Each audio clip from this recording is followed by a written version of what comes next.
Excellencies, dear colleagues, it is an honor to welcome you at this high-level political forum event on eradicating child labor, COVID-19's lessons on protecting children from exploitation.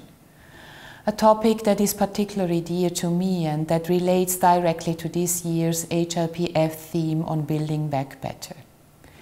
SDG Target 8.7 calls for the end of modern slavery and human trafficking, and to take concrete steps towards eliminating all forms of child labor by 2025.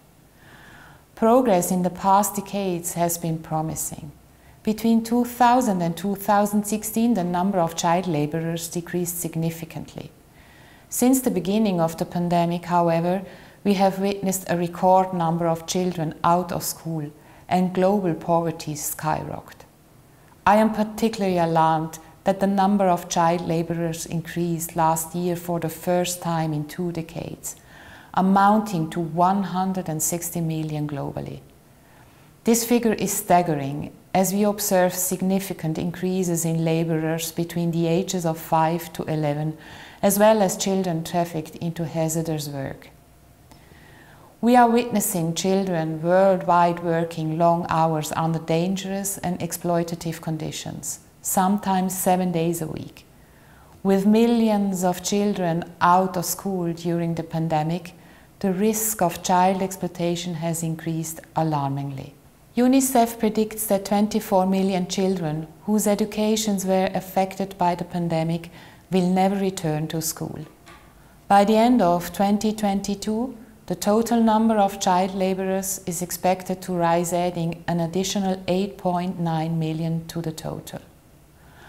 With only 3 years left to meet the target set in SDG 8.7, we must collectively redouble our efforts towards eliminating all forms of child labor.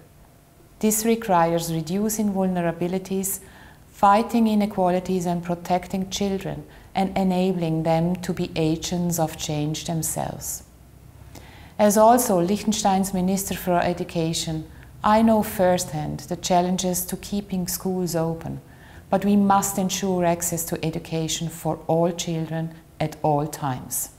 Excellencies, dear colleagues, modern slavery, human trafficking and child labor are of high complexity and, as such, addressed in multiple SDGs.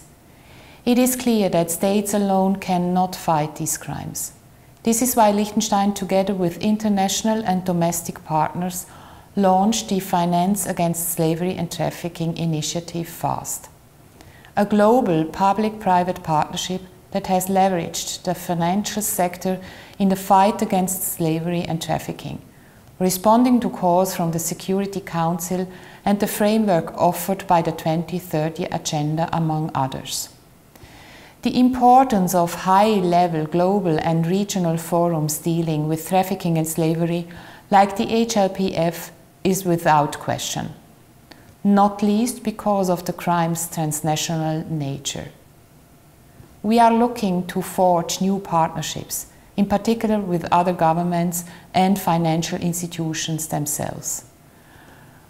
Your presence here today is proof that there is the expertise and will to eliminate slavery, trafficking and child labor once and for all, and I look forward to our conversation. I thank you.